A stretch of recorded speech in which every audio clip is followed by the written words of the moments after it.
What do you usually tell folks about the need to practice for an interview?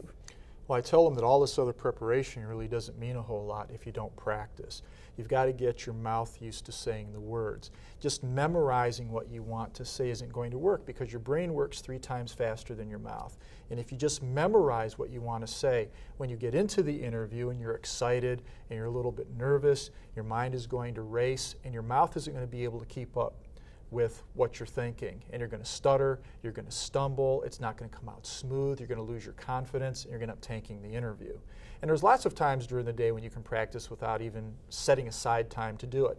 When you're driving in the car, think about one of the questions that an employer might ask you and how you might answer it. For instance, practicing that seat speech when they ask, tell me something about yourself.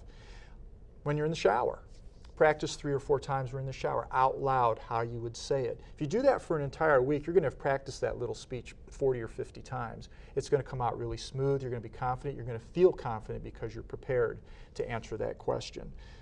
Sure, and I think it's also a good idea in addition to that is to actually do a role play with family members or friends, you know, to really reduce some of that anxiety that you're going to feel. And a lot of places that have interviewing workshops will offer you the opportunity to actually be interviewed on videotape so that you can see what an employer sees. So you can concentrate on those things that you did really, really well so that you'll do them when you're in an actual interview. And also might pay attention to some of the nervous habits that you didn't know you had, like playing with your hair or saying 73 times in the first 3 minutes. So that when you get into the interview, you're more conscious of that, and the chances of you repeating those nervous habits is going to be less and less, and therefore you're going to come across as confident and you're going to do a much better job in the interview. Practice makes perfect.